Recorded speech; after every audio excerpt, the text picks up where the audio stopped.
Good morning, everyone. Welcome to Unity of Bellingham. My name is Marie Bailey, and I'm your service assistant today. Our music ministry today welcomes the First Sunday Jazz Trio, which is Cheryl Hodge, Rick Baunack, and Brent Storms. Yay. Thank you to the AV team and our greeters, our food providers, and chaplains, and all who serve us today. The message today is being given by Reverend Frank, and he'll come up and give us a couple words about it. So the title today is called Follow Me. Just imagine what can be. We start this month with the 12th power that we celebrate and explore this month is the power of imagination. It's kind of thought right here. We think of it as the third eye. It's like seeing and understanding and using our senses that aren't our physical senses, but using the kind of senses that are available, our spiritual senses that reach beyond our physical senses, and then seeing what we see, knowing what we know, experiencing what we experience. It's a great journey. So we're going to explore that today, and we're going to explore prayer today.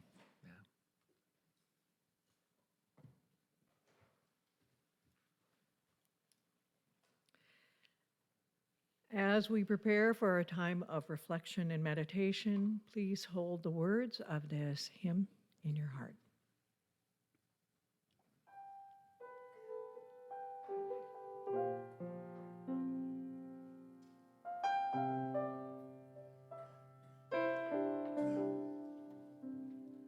I go to God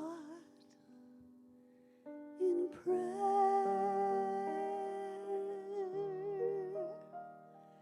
I know my God is there in the silence. I hear that the dark holds no fear, so I go to God in prayer. I go to God in prayer.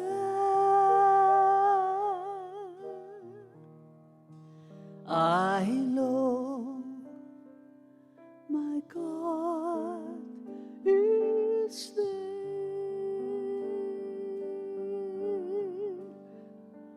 My connection is sought, so I pray as Christ taught. I will go to God in prayer.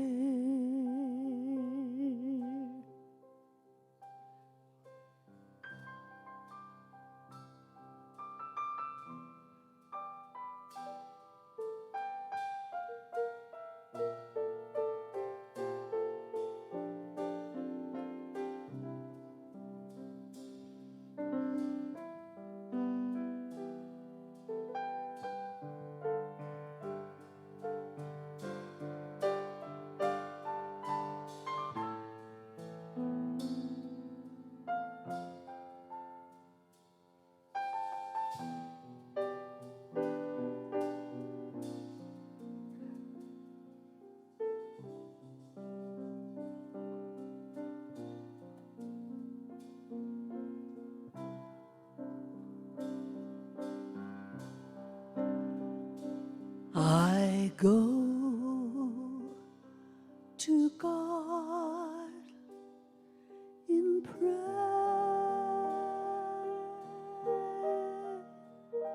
I know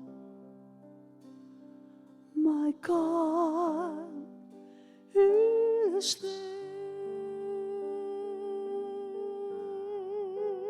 Peace and tranquility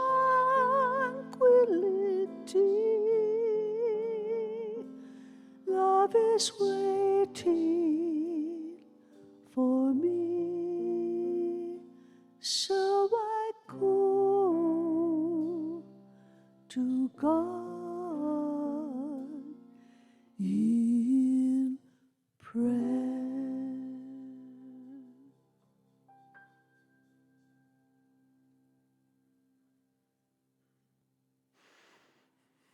So we pray today for our friend Kelly Jamison. Some of you may know, but she's due to some neurotrauma. She's today will be most likely her last day here with us. She's going to make her transition today, most likely. When I was there the other day, here's something I love about Kelly. Her grandson Oliver was there, and leaning, just holding her hand on the bed. And I said, "What's going on?" He says, "I'm just giving Grandma a hard time. It's what I do." I'm like, "Okay, you're 18. Of course that's what you do."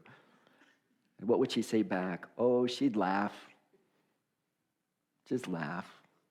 Then get me ice cream.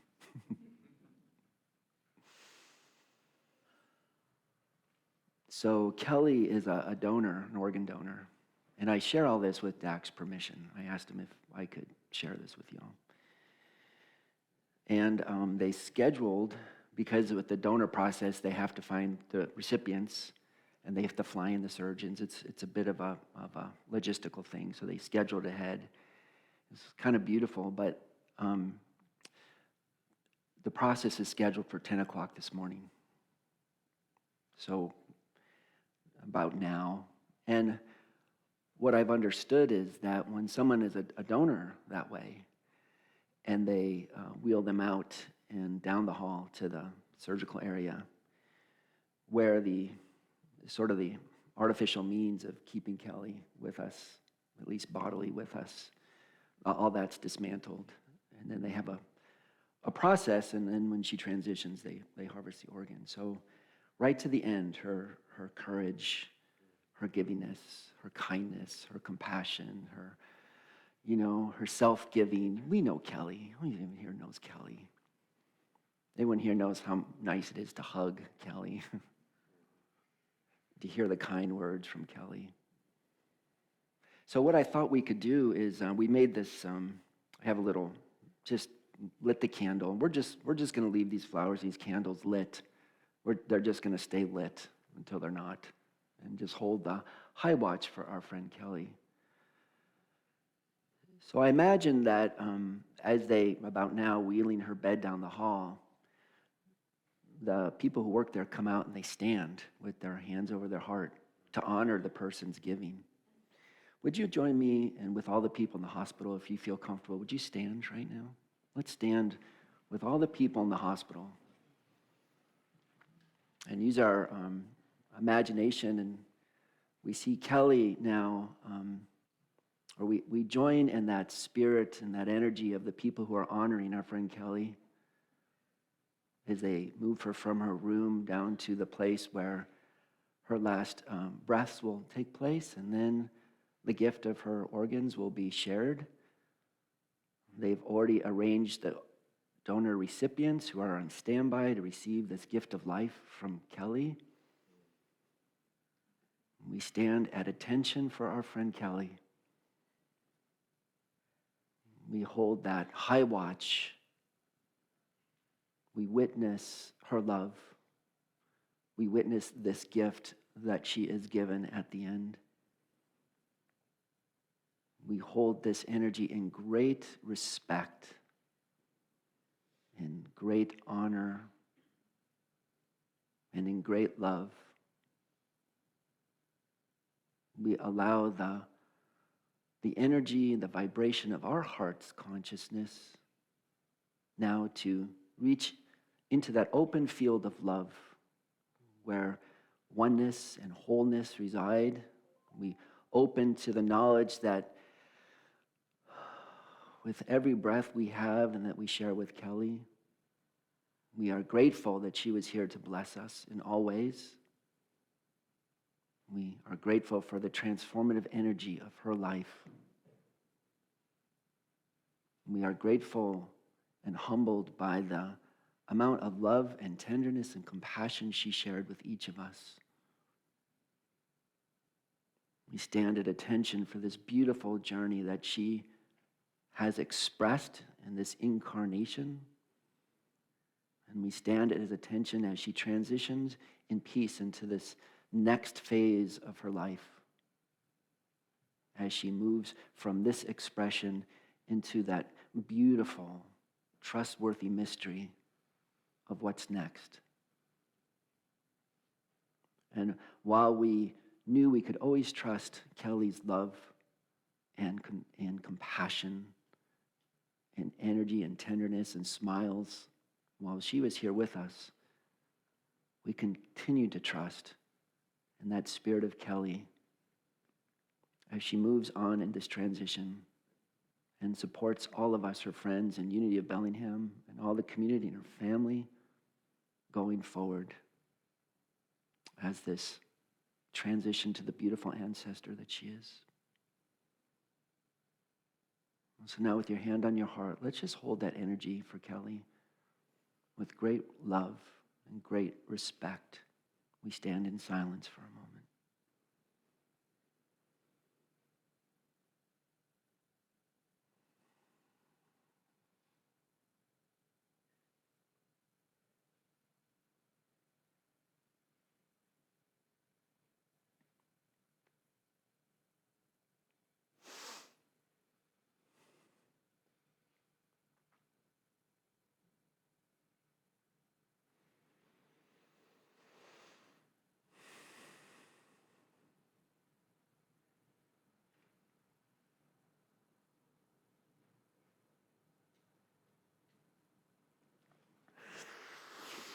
And as we close this prayer, we also send our heart's energy to Dak, to Oliver, to all the family, and support them in this process of saying goodbye to this special loved one. And we know in the near future, but also in the months and years to follow, we say yes to continue to support our friend Dak, and in gratitude for all he's done, the whole family has done for our community, for uplifting the spirit of Unity of Bellingham. Kelly, well done, good and faithful servant, right to the end, generous, loving, and giving. Well done. And amen.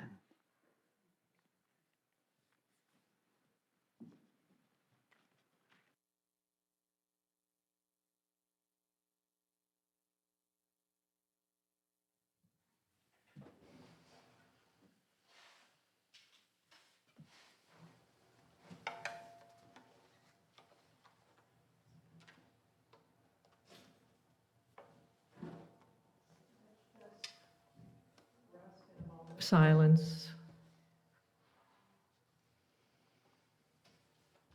And during this time, please feel free to speak aloud anyone or anything you would like to have included in this silent prayer.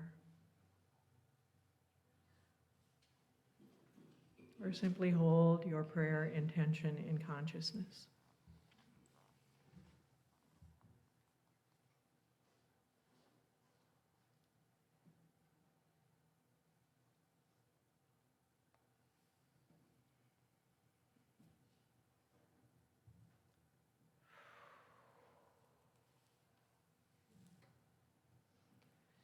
Do not be dismayed by the brokenness of the world. All things break, and all things can be mended. Not with time, as they say, but with intention. So go. Love intentionally, extravagantly, unconditionally. The broken world waits in darkness for the light that is you.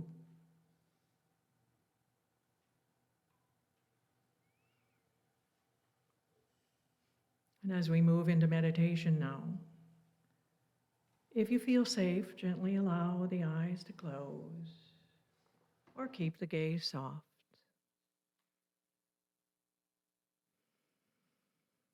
Finding your breath.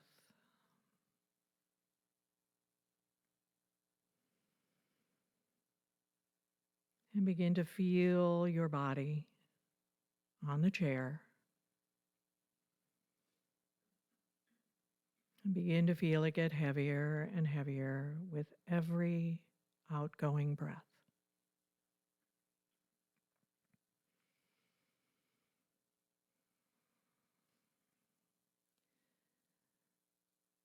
Imagine you are on the surface of awareness and slowly start sinking. Sink deeper and deeper into a profound layer of awareness. Discover the secrets of the body in a world which is absolutely inside. Intensify your imagination. Imagine that you see a deep and dark jungle and enter into it. You walk deep into the dark recesses.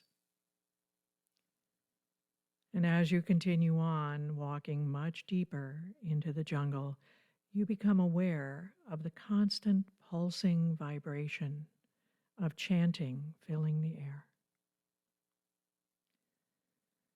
You move toward the sound with the smell of flowers heavy in the air, and in the distance you see a temple.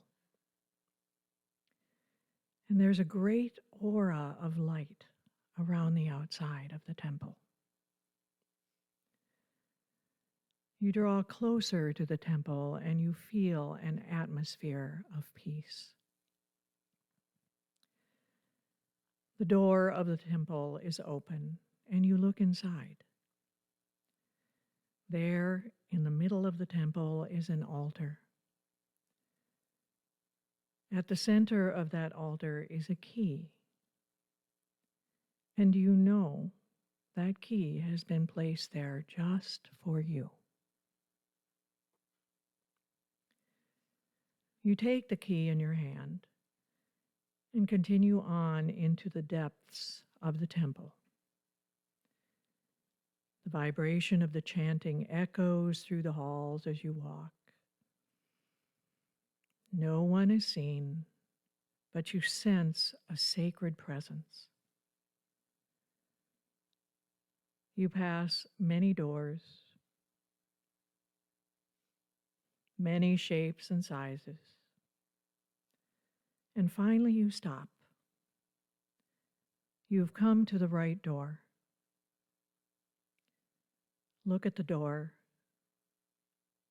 its size, shape, texture, and structure. And notice if you're eager or reluctant to open the door. Just notice.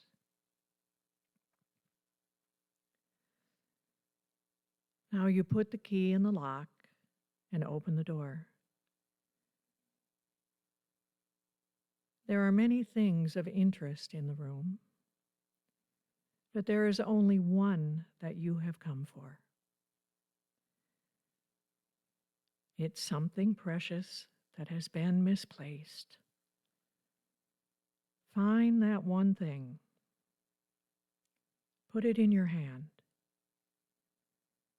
And as you look at it, let it become a part of you. Absorb it. Feel it. Accept it. It is a part of you that was not lost, but temporarily misplaced. You may not have even known it was missing. You may not even know what it is now.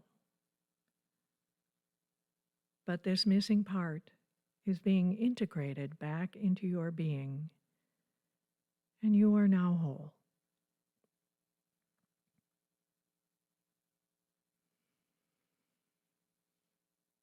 As you slowly retrace your steps, feel yourself walking differently, holding yourself differently. And with every step, this lost part of you is coming more and more to the forefront of your being without doubt or hesitation. Feel yourself filled with new life force, new energy and vitality. You are completely certain that whatever you thought was lost still abides there. You are once again ready to show this part of yourself to the world. And as you emerge from the temple into the light of day, you are free now to express all of whom you are. Radiant, fully alive, fully yourself.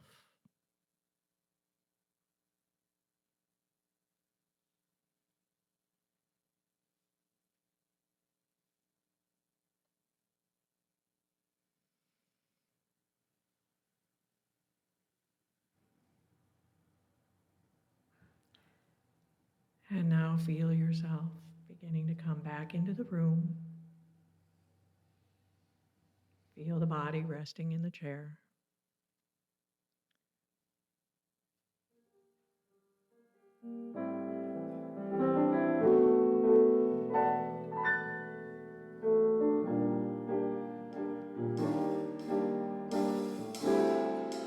One step at a time,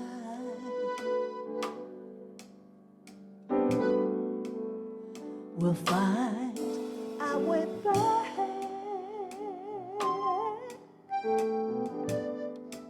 to the place where we started, when we believed in each other.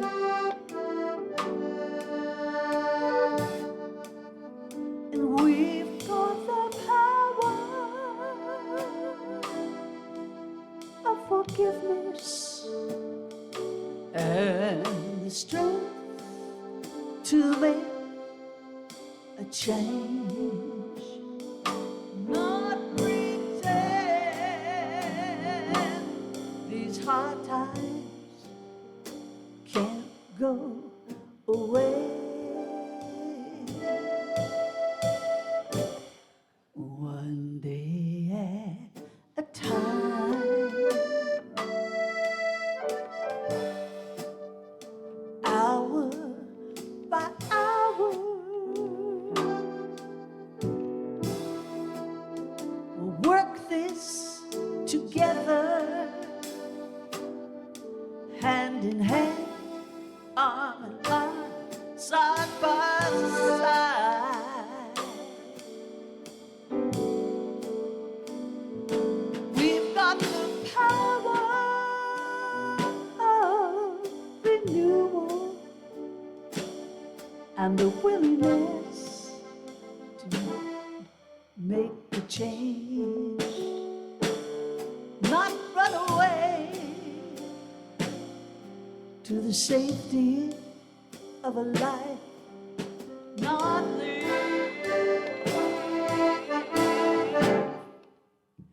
And then we won't fall down. We'll turn this world around. One hour, one day, one year, one life, one step at a time.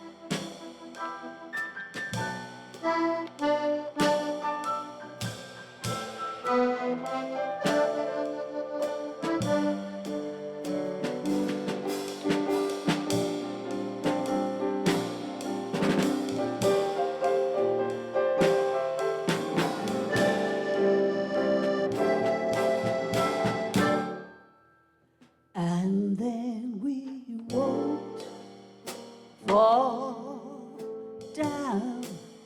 We'll turn this world around. 1 hour, 1 day, 1 year, 1 life, 1 step at a time.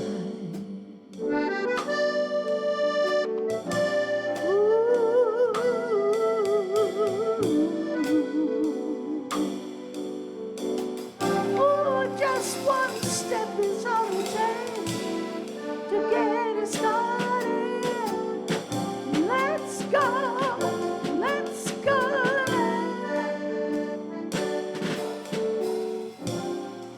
1 step at a time.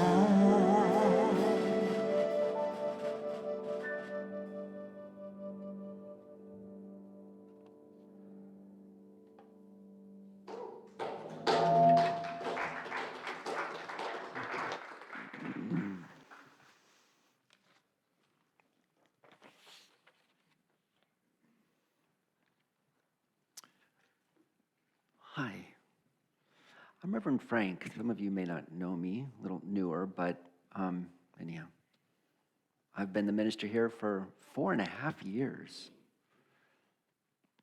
And I think this is talk number 225. Yeah, I count. I don't want to repeat myself, so I can keep track. Today I lean into a story. First off, that was great. 1 day at a time, right? 1 moment at a time, 1 step at a time. Just the now moment. Yeah, that's the way to eat an elephant, right? Bite at a time. Yeah, there's some deep wisdom in that. I had a story, but after visiting with Kelly this weekend, I switched it a little bit and to find a resonance of a story this one from the Gospel of Matthew today. We're going to do Christian scripture today. And what happened was there was a great teacher. His name was John. People were very excited about and upbeat and this transformational message. But empire and the powers that be didn't like that. He spoke truth to power, and so he was killed. So the people were really upset. And, one of their favorite teachers, someone who was a leader in their community, and the feelings of not being empowered and the feelings of, this government that was oppressing them and the feelings of having a teacher who spoke truth. They were hungry to hear truth, hungry to hear comfort, hungry for compassion, hungry for understanding a way forward that was transformative. In the story, that's where it starts, and I'm going to read this story to you twice. The first way, I want you to listen to it. For those of you who have been in Unity for a while, this will be, you'll get this. If you're newer, there is a way in Unity we read the stories like, so many mystics would read them from a place we call metaphysical, which means we're looking at the story from the material perspective, but we're also trying to see what is the deeper meaning here. In the words that are used, what is the deeper symbology that's telling us something even more profound than the story itself? And so I'm going to tell you some of the words beforehand, so when I read the story, you go, I get it. Here's a few of them. Whenever you hear a story in the gospel about someone being in a boat, there's this sense that the ocean, water, is both very healing, but also there's a lot of chaos. It's so powerful. We need it for life, but you don't want to be caught in a flood. There's a very both-andness to water. A boat is very comforting. A boat means I can rise above all the chatter and confusion and negativity and nonsense and drama and everything else that's going on. I can get in a boat and kind of get above all that. You like to be in a boat. A boat's a good thing. Who's got the boat? So that's when you hear something about a boat. When there's a crowd of people, sometimes everybody's coming, what you hear is, so many times, lots of people in the stories means lots of ideas. Have you ever sat around and go, I'm going to do this, I'm going to do that, I'm going to do this, I'm going to blah, blah, blah, blah, blah, or you're driving yourself, that's a crowd. guys are laughing. I guess I'm not the only one. That's a crowd of hungry thoughts. Pay attention to me. And usually it's a problem. That's a crowd, the magnitude. How many times you read in these stories in the gospel where a crowd was following Jesus? And Jesus like, settle down. Okay, that's a crowd. Loaves of bread. In Scripture, loaves symbolize metaphysically what Charles Fillmore, Unity co-founder, called substance, sacred substance. From a contemporary place of science, you might feel like quantum energy or the packet of energy that transforms from the energy side to the material side. There's this transformation, energy to material, back to energy. At the smallest level, we can't even tell which one's which. Is it a particle or is it a wave? Yes. There's a transformational part. Charles Fillmore in 1890 didn't know the same language we have, but he called this, there's a sacred substance. There's that which can be acted upon by our thinking and our feeling and our thoughts, our intention, our attention, our stories we tell, the energy we choose to stay at. We can transform that sacred substance into the reality that we're going to live with. So you go the other way. Sometimes when I look at the reality I'm living with, I have to say, what am I thinking? What am I holding on to as truth? Maybe I can change my mind and outpicture something more in resonance with where I want to be, where I understand where my soul, my higher self, my true self, my Christ self wants me to be. So that's loaves. That's bread, whenever you hear bread. Jesus was born in Bethlehem, the house of bread. Jesus comes to the house where substance is formed in a new way. That's the meaning of going to Bethlehem, the house of bread, substance. And whenever you hear fish, it starts right from Genesis, fish, it's ideas. So the more ideas, the more divine ideas you can have. 5 always means, when you think of 5, what do you think of? 5 what? What do you have 5 of? Fingers. Senses, right? Your fingers. Toes. Yeah, you're right. So there's 5 senses, but we have the physical senses. But again, we live on 2 planes, right? Human beings. We have our physical senses, but we have our spiritual senses. So you have 5 loaves, you have 5, so you're thinking of your senses, of bread, of substance. And the fish, the divine ideas, you have a couple fish. The yin and yang, the fullness, the wholeness, the balance. And he had 12 disciples. What do we talk about all the time? We have each person, the 12 powers. So when you hear the 12 disciples, think, it's not about those 12 people out there. It's about, this whole story is about you. You know that. It's not about 12 disciples 12,000 years ago in crowds. This whole story is about you and me. It's about us. It's a spiritual story that tells us something about moving through life. In the end, they feed 5,000 people. 5,000 people, really? 5 meaning 5 senses, right? The 5 awarenesses. But then times 1,000. That's abundance. Matthew 14:13-22. Now when Jesus heard this, he withdrew from there in a boat, you see his consciousness, to a deserted place by himself. He went to the silence. But when the crowds heard it, they murmured,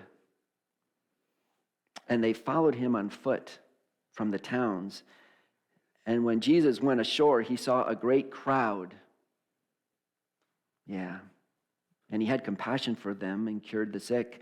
And when it was evening, the disciples came to him and said, "This is a deserted place, and the hour is now late. Send those people away so they may go into the villages and buy food for themselves." And Jesus said, "They don't need to go away. You give them something to eat." And they replied, "We've got nothing here but 5 fish, 5 loaves, and 2 fishes.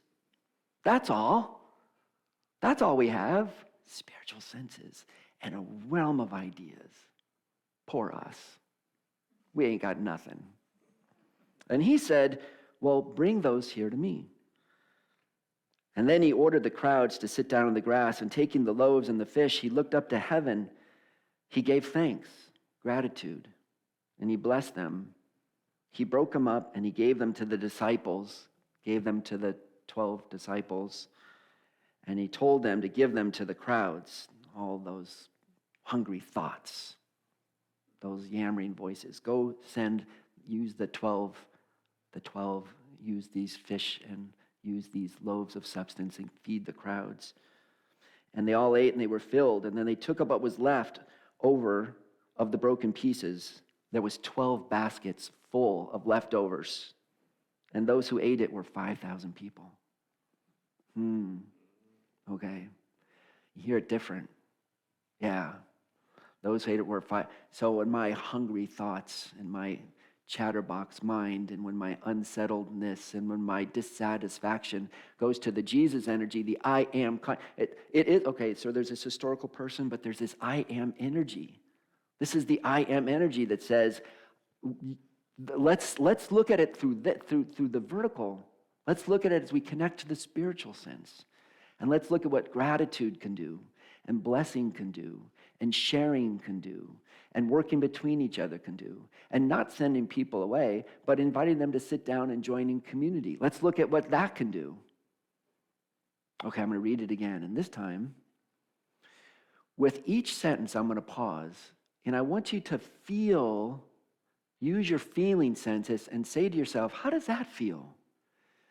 Because our true nature, our highest self, our Christ self, our inner self, our soul nature talks to us all the time through feelings, through emotions, through a vibration. When we have a thought and we know we're way off, we know it. I don't want to admit it sometimes.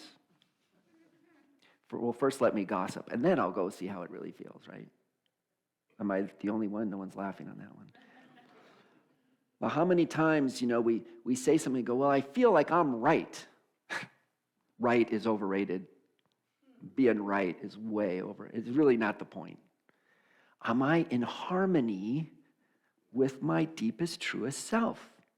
When I speak that way, I'm in harmony with the Christ essence of me, with my soul energy of me. Am I in harmony with that? Or am I just trusting my senses to make it, to do what I want to do, to choose what I want to choose, to move through life? So now, just trust your senses, just trust your feelings here. And I'm going to read each sentence and see how it feels. Just notice. When Jesus, the I am conscious, heard this, he withdrew from there in a boat, and he went to a deserted place to sit in silence. I'm not going to stop with each one, but I got to tell you, that feels pretty good. And when the crowds heard it, they followed him on foot to the towns.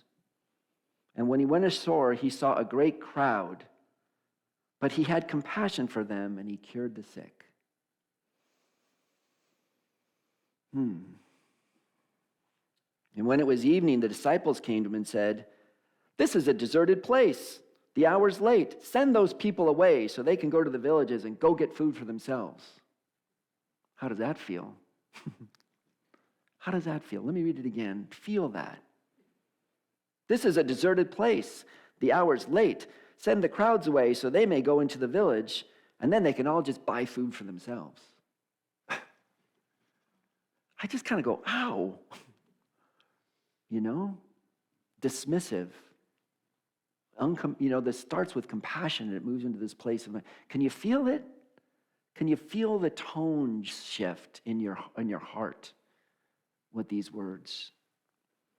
And Jesus said to him, they don't need to go away. You give them something to eat. You can take responsibility. You do something. How does that feel? Oh, I could do something. That's pretty cool. And they replied, I got to use my body language for this. We have nothing here but 5 loaves and 2 fish. We got nothing. There's not enough. There's never enough. Why do you make us do this? There's never enough to go around. We got to get ours. They can get theirs. Send them away. This is our stuff. Do you hear that? Do you watch the news? Get those people out of here. There's not enough. Keep our stuff. Versus, you give them something to eat. You give them something to eat. So Jesus said, those fish and those loaves, bring them to me, the I am conscious. Whatever it is you have, because when we live in enough, then enough turns into enough. Whatever we have, bring it to me. And he ordered the crowd to sit on the grass, and he took those loaves and he took the fish, and he broke them, and he gave thanks. He had gratitude, and he blessed them. And he gave them to the 12 disciples. Okay, energies. And the disciples gave them to the crowds. How does that feel? Feel the difference? The tone shift? The energy shift? And all ate, and everybody was filled. And then they took what was left, all the broken pieces, 12 baskets. And it was 5,000 people. Do you feel the shift? I'm going to close on this because it really has to do with prayer. With prayer. And I want to suggest that we go, well, I did the other day for 5 minutes pray. I'm suggesting we are praying all the time. We're praying all the time. We don't call it that because I didn't start and get my prayer part. And sometimes we formally go, okay, I'm very consciously praying. But the thing is, we are unconsciously praying all the time. And when we're saying things like, I got mine, I don't have very much, let them go get theirs, send them away, that's a prayer. We've said this, I want to introduce this, and if those of you who have been with me, I say it often because it's so important, it's so useful to me, the consciousness of being a victim, or being a victor, or being a vessel, something that moves through me, or what they call verity, truth consciousness, The victim says, I don't have enough. It's all about scarcity. And that's a prayer. That's a prayer. It's a way we hold things in consciousness that manifest an out picture. We don't do it like physically, but it's almost like a prayer that goes, okay, dear God, I don't have enough. How does that feel? To me, that feels awful. I don't want to be in that position. We check our thoughts, we check our feelings. Just like when you hear the words in this story, you feel how different they feel. Listen to what we're telling ourselves, and how does it feel? And we can move from that place. The first sense of moving out of being a victim is we take responsibility. Move from victimhood to responsibility. And then the prayer changes. And here would be a prayer from that place of victor, of responsibility, of life happens by me, not to me, but by me. I am now able to produce what I need to support myself in all ways. I am now able to use the power within, the insights I have, the tools that God has given me, and any of the ways I can live and multiply and make sure my needs are met. I can live in that way, and that is such a better prayer. Do you feel the difference? But that's only the next stage. That's when we take responsibility. Do you want to crank it up a little more? Try this. Go from taking responsibility, life happens by me, to life happens through me. Through me. So now we go from taking responsibility to surrender. I know. That's a toughie. But we surrender, and now our prayer sounds something like this. I humbly stand in the presence of the all-powerful divine essence.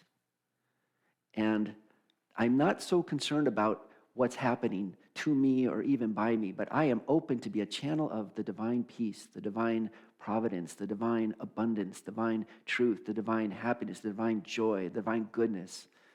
All things divine come and pass through me. I am open and receptive. I let go of all the crowd thoughts and the noisy things of me and mine. I stop using me and mine, and I say, how can I be here for the all? How can I be of service to you? I know that my greatest sense of peace will be when I am a vessel through which the divine presence can show up in this world and show up in harmony and bring harmony to others. I'll let it go through me. You want to crank it up a little more? And here's a final stage, if we can get there. And sometimes it's a challenge. I'll speak for myself. I find it challenging. Maybe you guys got this down. The final stage is oneness, pure oneness. And so the prayer is, I stand here in oneness.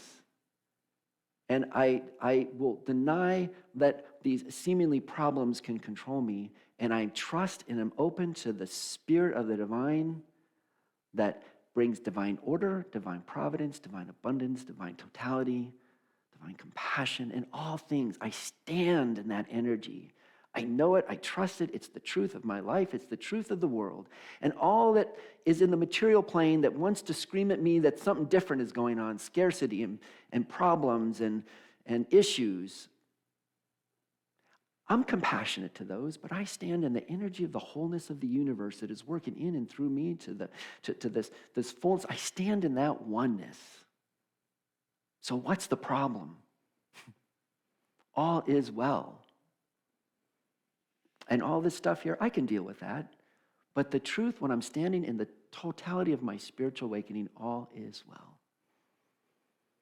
And so I end today with this simple sort of challenge, a tool, a way to check, what am I thinking? What am I saying? How am I saying it? How am I showing up? And trusting that we can tune into our feeling nature and go, oh, I just did that, said that, decided that. It's feeling, nah. My divine self can say, and you know this. Do you know this? You know what I'm talking about. When you make a decision or say something or be something or do something or decide something and you just go, that resonates. I am in harmony with the truth, with the divine truth of life. That is the sweet spot. That's where I want to be.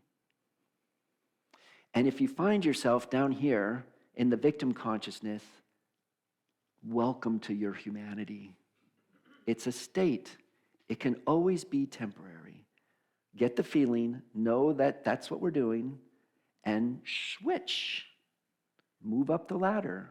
Move through the states. Find yourself, say, I want to be in oneness. I can't quite be in oneness. Well, maybe I can just be in service consciousness.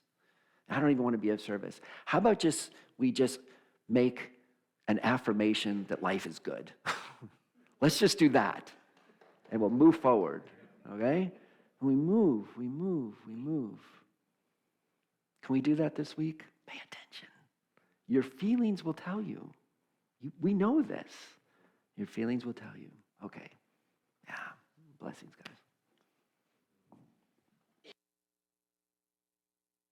guys. Drum roll. We have Janae. Would you mind coming forward and just tell us a little bit about everybody? Well, most everybody knows Janae, but if you don't, this is our operations manager, admin assistant, our friend, and someone who's made a tremendous contribution for how many years? Up to close to 12 now. 12 years. Here, use the microphone. Yeah. Carry my- Okay.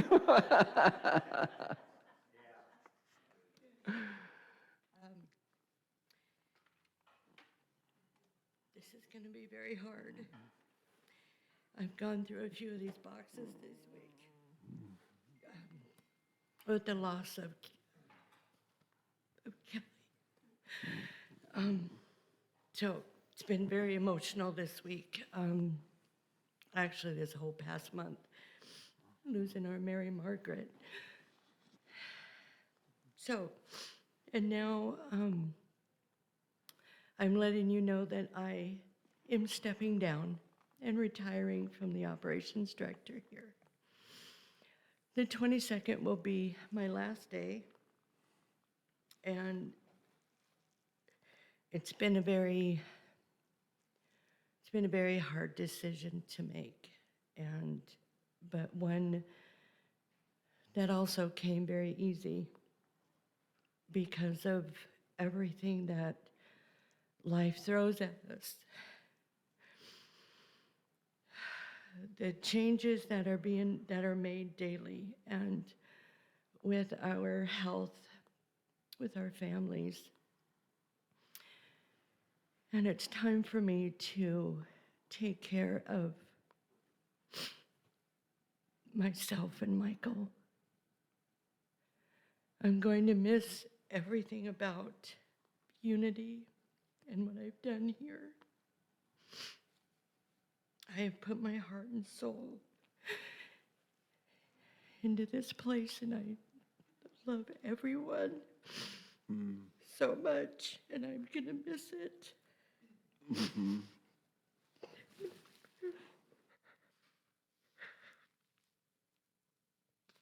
Sorry. Keep going.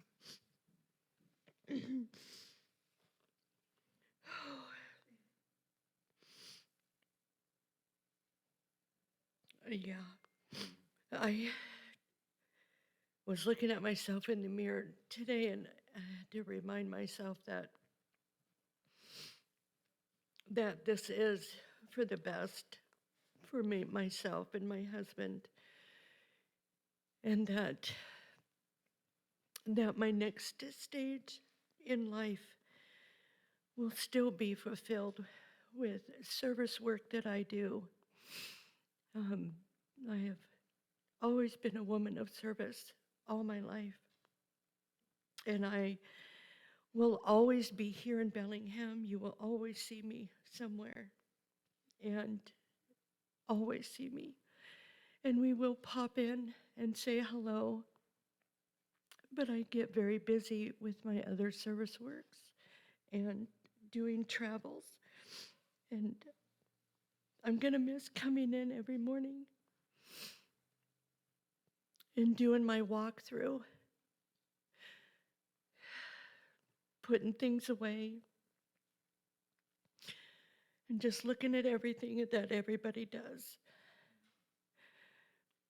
And then doing the cleaning and setting. I was so busy, I didn't set up for today, and I'm so sorry. I felt so guilty this morning. Then I didn't get the table set. But between my work, I had to be smiles yesterday because my granddaughter graduated from high school. So we had graduation. I mean, that's a big thing. I also lost another friend this last week as well, and it's just been a very rough week. And again, I'm really sorry I didn't set the tables because I'd love to do that for you. It fills my heart because you smile, and that makes me smile. And that's why I do it. And I really hope someone will take my place doing that. I really do. And Pause for hands.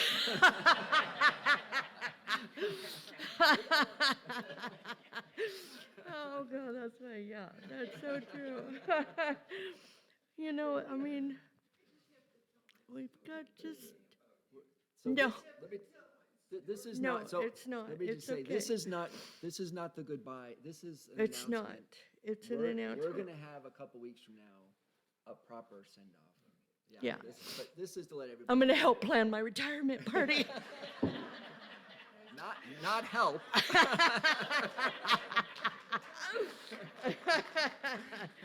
So, anyways, let's just leave it. Yeah, We'll not leave help. it at that. Yeah. I'll help her plan her Yeah, retirement. yeah. Thank you, Janae, for coming up. Yeah.